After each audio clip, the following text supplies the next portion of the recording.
Good morning and welcome to United Way for Southeastern Michigan's virtual town hall. My name is Dr. Dershawn Brown, and today we will be joined by attorney Joe McGuire of the Detroit Justice Center, who will share information and resources regarding housing, renters' rights, and evictions. Mr. McGuire will answer your questions during the last 10 minutes of today's town hall, so please leave your questions in the Q&A box if you're watching via Zoom or in the comment box on Facebook. And now I would like to welcome United Way's President and CEO, Dr. Darian Hudson, to say a few words. Thank you, and welcome to everyone. I really appreciate that you're joining us again for our weekly town hall. We know that Congress has yet to reach a compromise on a new COVID-19 relief bill, and many of the federal resources and programs from the previous bill are coming to an end in just a few weeks. With the eviction moratorium expiring on December 31st, many of our families, our neighbors in our region who have experienced job loss or reduced hours at work may soon face losing their homes.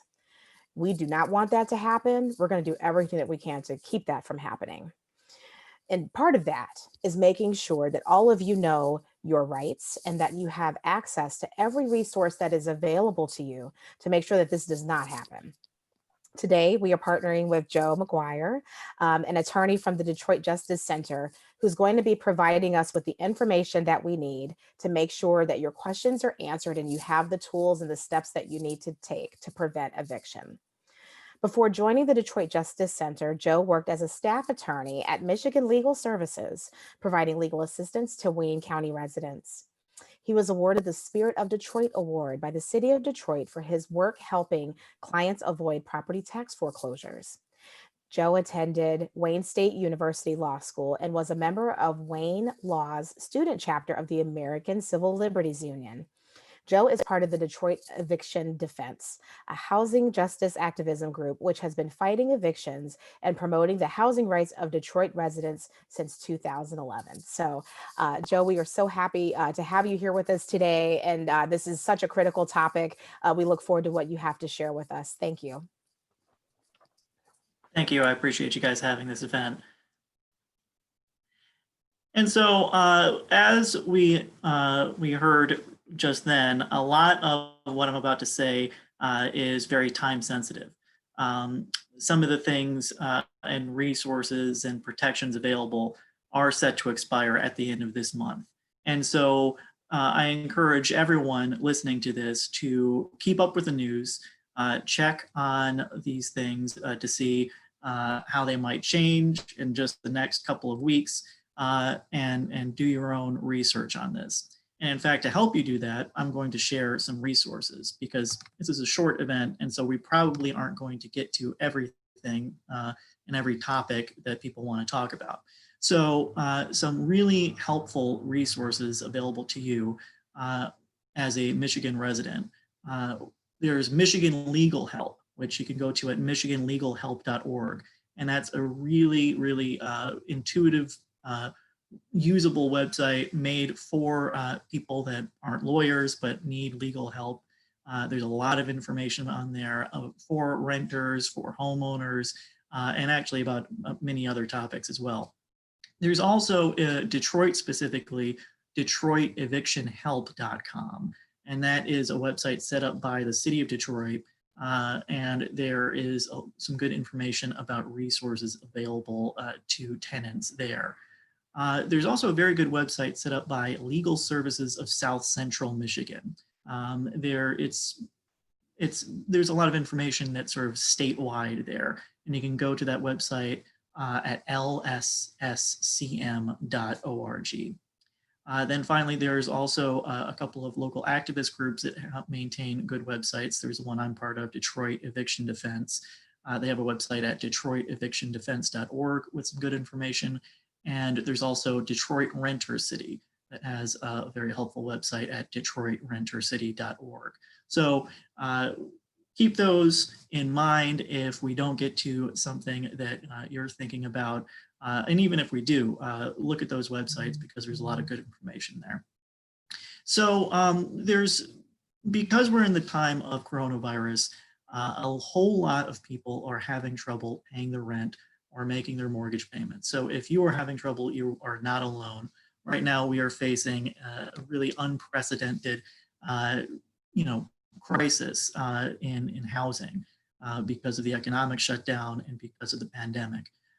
So there are some resources that have been made available specifically because of the coronavirus epidemic. There is what's called the Eviction Diversion Program. You'll hear people refer to it as the EDP. What that does is it connects tenants who have had trouble paying their rent because of coronavirus with some federal money that has been made available to help pay back rent. There's a process that you have to go through. You have to come to an agreement with your landlord, and there's a couple of local agencies that can help you get started with that. There's a United Community Housing Coalition. You can go to their website at uchcdetroit.org, or you can call them at 313-963-3310. And you can also go to Wayne Metro, and their website is waynemetro.org. Their phone number is 313-388-9799. There are two local agencies that are processing applications for this eviction diversion program, as they call it. One of the requirements of that program, though, is that you have to be facing eviction. And so if you have gotten an eviction notice, even if your landlord has not brought an eviction court action against you, you should be eligible for those funds. And there's also a Centers for Disease Control moratorium that has been instituted last summer. And because of the pandemic and the public health problems that would be created by a whole lot of people losing their homes, the Federal Centers for Disease Control Agency has issued a moratorium on certain kinds of evictions. There are certain requirements for that moratorium, and you can look those up yourself. They're a little bit too numerous to name. But the basic gist of it is there is an income requirement, but it's $99,000 for a single tax return. So it's pretty generous income requirement. And you have to have trouble paying your full housing payment because you have lost income because of coronavirus in some way. And there are some exceptions to this. If your landlord is bringing an eviction action against you, not because you missed rent, but because of other reasons, such as you've breached your lease agreement in some way, or there's been some sort of damage to the property. The CDC moratorium doesn't cover those kinds of evictions, so you would not be protected from eviction in those cases. But if you are facing eviction because you're having trouble paying your rent because of coronavirus, you should be covered under that. And so in order to invoke those protections, there is what they call a declaration form that you have to sign under penalty of perjury. And it's a 2-page form that you can find online if you just search for Centers for Disease Control or CDC moratorium declaration form. You can find that, and you just print it out, you deliver it to your landlord. If there's some kind of court proceeding, I would bring it to that and tell the judge about it. And that should protect you from eviction at least through the end of this month. I should also say with the eviction diversion program, the housing assistance program that I talked about earlier, those funds are also only available through the end of this month, unless something changes. Both of these things could be extended before they expire, but as of now, they have not been. And so for the EDP program, you need to come to that agreement with your landlord to participate in that program and get your application processed by the end of this month. And so, if that's something that you're interested in, that you would be helped by, you really need to get in touch with those agencies I talked about. There's also a phone number that the city of Detroit has set up that is very helpful. It's a hotline, and that hotline is 866-313-2520. That's their eviction help hotline. And so that is sort of a good all-purpose hotline. They can refer you to legal service agencies if you need legal help. They can refer you to agencies that can process applications for that financial help program that I talked about earlier.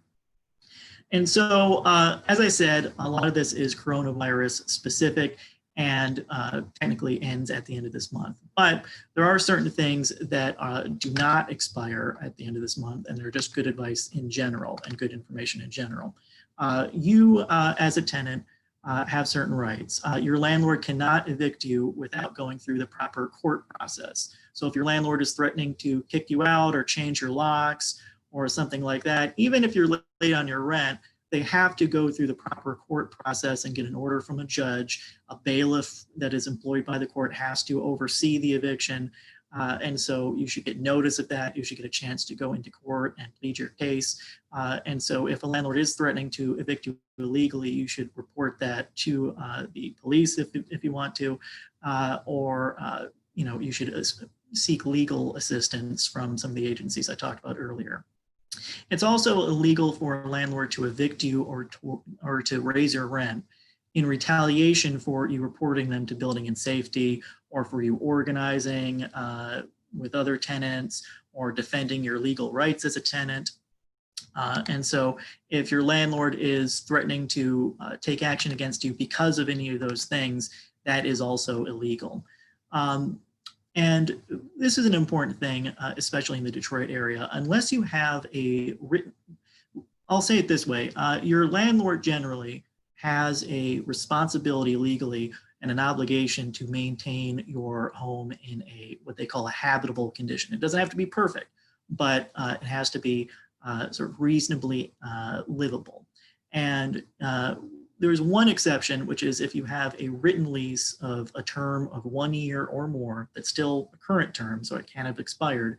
And if you have a written lease where you have signed it, your landlord signed it, and if there's some clause in there that very clearly says that your landlord doesn't have that responsibility, that is the one exception to that rule. But most people don't have that. And so look in your lease, and if it doesn't have some kind of clear clause saying otherwise, your landlord has the responsibility to maintain your home. And if your landlord isn't doing that, you have the right as a tenant to first put your landlord on notice, say, these are the problems I'm having with the property, make sure to do that in writing. And then if they still don't fix it after you give them a reasonable chance, you can start withholding your rent and putting it in escrow. And then if your landlord brings you to court because of that, you can then raise those problems to the judge that you've had with the condition of the property, and of course, bring up the fact that you put the rent money in escrow. The final thing I'll say as part of the presentation, and this is also something that's very common in the Detroit area, is that before you buy a home from anyone on a land contract or a rent to own arrangement, or sometimes it's called a lease with option arrangement, seek legal advice first, because there are a lot of scams out there. I see it a lot. Because a lot of homes in Detroit aren't worth a whole lot. A lot of times it's hard to get a mortgage to purchase them, or people have credit problems. And so they can't get a conventional mortgage to buy a home, but they want to buy a home. And so there are a lot of property sellers that will offer people different kinds of arrangements, and some are legitimate and some are not. To sell a home to you. So before you get into one of those, seek legal advice, review the documents with the lawyer. There are agencies like Lakeshore Legal Aid, United Community Housing Coalition, Detroit Justice Center, that can offer legal advice, and would be glad to look that over for you, because there are a lot of scams out there. There are people selling homes that they don't even own. And so you want to make sure before you get into something like that, that you are doing it in a legitimate way.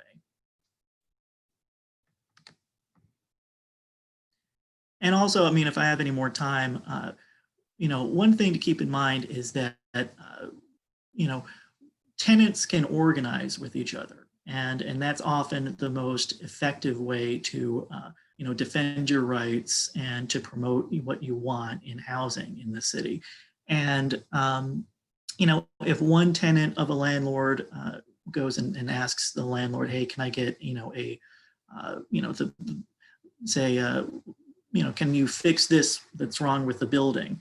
If one tenant does that, the landlord might blow them off. But if 10 of the tenants that the landlord has go and do that and say, and if you don't fix this, we're going to withhold our rent, then the landlord is more likely to listen.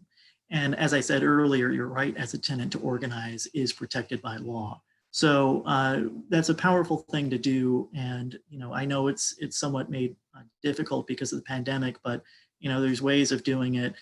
Those organizations I mentioned earlier, Detroit Eviction Defense and Detroit Renter City, are good resources if you're interested in organizing as a tenant. And not just to, further interest with your own landlord, also, to put pressure on the government to renew these protections that we talked about for 2021 and to institute new ones. And so that's something that I think is very effective, and I would encourage everyone to do that. I see a question from one of the organizers. I guess we can go to questions now. All right. Thank you so much, Joe, for sharing this critical information with us. We're going to go ahead and begin our Q&A. And if you have not yet done so, please put your questions in the Q&A box. Okay, so our first question, if you live in the city of Detroit, nope, not the question, sorry about that. First question is, I have a month-to-month lease. Is it true that I'm not covered under the current eviction moratorium? That is not true. No, month-to-month leases are covered under the current moratorium. It really makes no difference whether or not you're under a month-to-month lease or not. So whoever told you that, if it's your landlord, they're not correct. Okay, good. Thank you for that clarity, because I've heard that question a lot, thinking that the answer that they thought was correct. So thank you for that. The second question, are Detroit's laws and regulations different than in the suburbs? Generally, no. Generally, eviction law and housing law is a statewide law, but there are a couple things that are different. For example, building and safety codes are different. That's on a city-by-city basis. And Detroit does have its own requirements on how evictions are conducted that some suburban cities don't. So, for example, in Detroit, in order to conduct an eviction, a landlord has to get a construction-sized dumpster and put people's things in the dumpster, whereas in suburbs, they can just sort of put it out on the curb. So there's some specific requirements like that that are different, but generally it's statewide. Okay, great. Next question. You have any idea how many families are at risk in the Tri-County area, knowing that Detroit's moratorium has been extended through 2022? Detroit doesn't have a moratorium that has been extended through 2022. I don't know exactly what that question is talking about. I will say that Detroit specifically, the 36th District Court is not operating right now. They have closed because of coronavirus, and so eviction cases have been halted, but just through January 3rd next month. So there's no Detroit specific moratorium at all, besides when the court happens to shut down because of concerns about the pandemic. As far as how many families are locally facing eviction, I don't know if there's any local numbers. I have seen nationally that as many as 40 million families could face eviction because of this crisis. Wow. Oh, wow. Are there any supports for landlords? Well, there are, and this was a sort of a tenant-specific talk, but if you do have a mortgage, there is certain help available to mortgage borrowers. You can go on the website of the Consumer Financial Protection Bureau, the CFPB, that's a federal agency. If you search CFPB mortgage coronavirus, on Google, you can find they have some really good information about what help is there for mortgage borrowers. Some of that, though, is set to expire at the end of this month too, and so if that's something that you would be helped by, now is the time to get it. And then also with property taxes, this is also sort of up in the air because Wayne County, I think, is still sort of determining what they're going to do with property tax foreclosures this year. But I know that last year they did suspend property tax foreclosures. They might do it again. So that's something to keep an eye on. Okay, great. Next question. I'm renting a house that is in foreclosure. We think the landlord just wants us out and doesn't seem to be asking for money. Do I have legal options, and how long will I have to move? Wow. So if your property is in foreclosure, Until your landlord loses ownership of the property, you still have all the same legal obligations as you did before. Foreclosure, a lot of times between when you might get a notice of foreclosure at your house, and this counts for property tax foreclosure or mortgage foreclosure. A lot of times a tenant will get a notice that's intended, for the landlord that the house is in foreclosure. And so they want to know, can I stop making my payments? And really, you can't stop making your payments until the house really does get foreclosed on and the landlord officially loses ownership. So that's something to keep in mind. But keep an eye on it, obviously, and you should monitor to see whether that happens. And whether your landlord can get you out really depends on a couple different things. If you are a month-to-month tenant, your landlord can't just sort of kick you out all of a sudden. They do have to give you a month's notice, but they don't need a reason. So for example, if you're a month-to-month tenant, a landlord can give you a month's notice and just say, I just want you out, it's nothing personal, and they have to wait that month. And if you're still not out after that month, they can bring an eviction case against you. If you have a lease that is, within a term that's still current, like a year lease that doesn't expire until, a couple months from now, then your landlord has to have some sort of reason why they're ending the lease early. And so, they need to come up with some legal justification. Either you missed rent or you violated some term in the lease in some way, and then they need to bring a court action against you and prove that. And then you as the tenant get a chance to defend against that. Okay, great information. Next question says, I own my home. Can my house still be foreclosed on if I'm behind on my mortgage payments, or is there a moratorium on that also? Yeah, and so this goes back to what I mentioned earlier.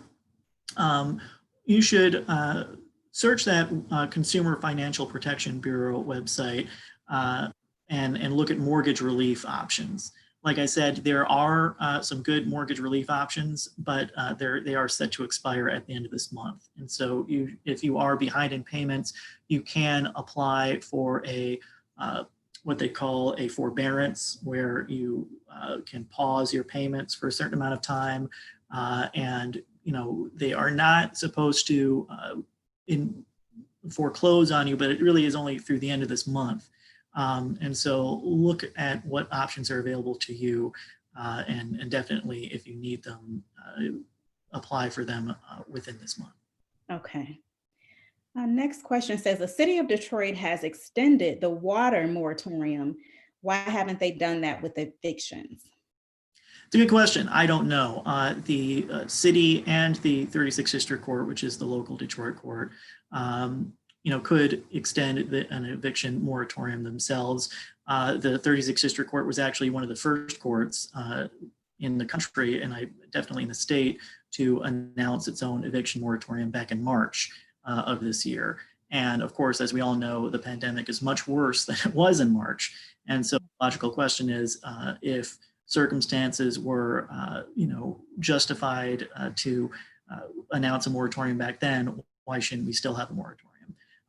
And so I agree with the premise of that question, that we should extend an eviction moratorium. And I encourage everyone to put pressure on the city and the court and the state to extend a moratorium and to announce a new moratorium for 2021. As I said, right now, there is sort of in effect a moratorium because the court is shut down because of coronavirus, but that's only through the holidays, basically, at this time. Okay. Next question. I live in a senior community, which is manufactured homes. They just raised our lot rent 25%. Is this regulated in any way? And if so, who can I contact for help? So that is a big it depends question, because it really depends on what kind of development that is, what the lease says, and a lot of different other things. So I would encourage that person to seek legal advice. There's Lakeshore Legal Aid, and they have a phone number as well. I think I have it here. There's United Community Housing Coalition. The Lakeshore Legal Aid number is 1-888-783-8190. And there's also lakeshorelegal.org is their website. And then there's also the Detroit Eviction Helpline that I mentioned earlier. I would encourage that person to call that and seek legal advice, because that's really specific on your situation. Okay, thank you again for that. Okay, so we know thousands of eviction cases have been filed in courts. Do you have a timeline of how long cases will take to work through the system? So that's a good question because the courts are, they were very backed up because of the shutdown resulting from coronavirus, and also because of they switched to Zoom hearings, and most courts across the country did, and so they're having virtual hearings over the internet, and so there was a lot of backup that was caused by that, but don't count on that because they are catching up, and so they are processing a lot more cases just in the last before they recently shut down. They're processing a lot more cases than they were. And once the court opens back up, they're going to process a lot of cases. So it's hard to say, for example, cases because of the shutdown that happened this month, cases in Detroit that were scheduled this month to be heard are now being scheduled for next month. And so therefore new cases are probably not going to be heard till February. So there's about a month delay at this point, but who knows how long it's going to take them to catch up. Okay, that's true.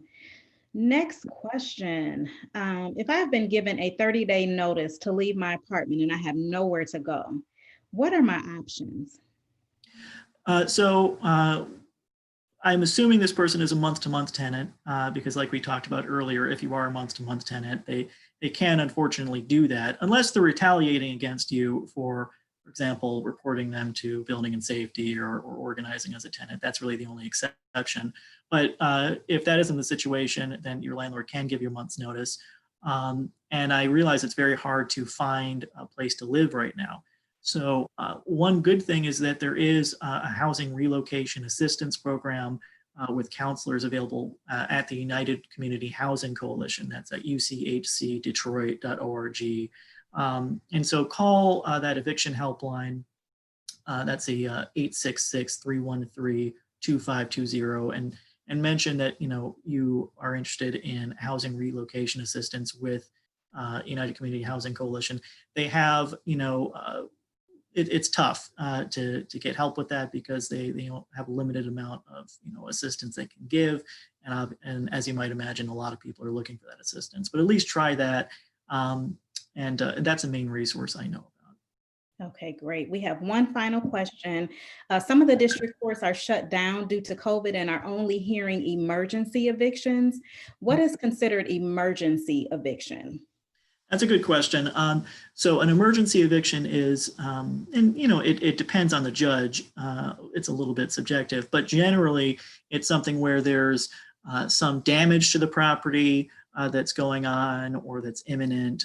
So for example, if there's a water main break or something like that, and you as a landlord really need to get in there to fix it and the tenant isn't letting you or something like that.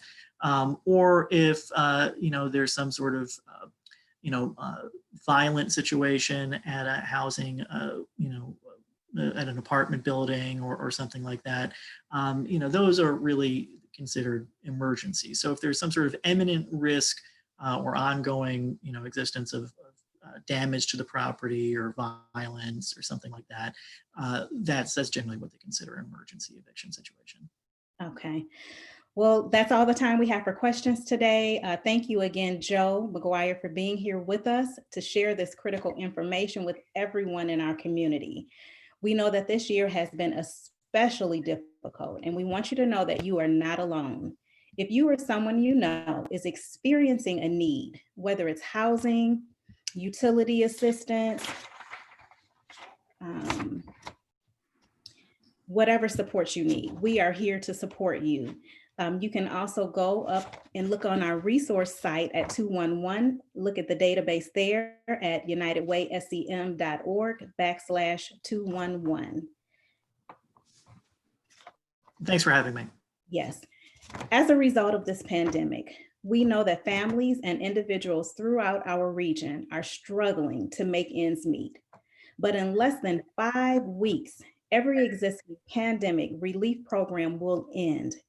This will mean out-of-worker Michiganders will see federal unemployment benefits cease, And with the end of the eviction moratorium, many will face eviction during a pandemic in the dead of winter.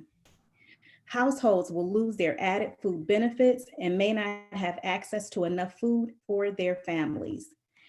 And struggling childcare providers may be forced to permanently close their doors, leaving essential workers without quality childcare. That is why it is essential that Congress acts soon to pass a COVID-19 relief bill that will offer support for families in our region. Please join us in asking Congress to take action now by visiting standwithunitedway.org. We will be taking a break from town halls until after the holidays. Please sign up for our town hall alerts at unitedwaysem.org/virtual town halls to find out about our town halls in the new year. Thank you, everyone. Happy holidays and stay safe.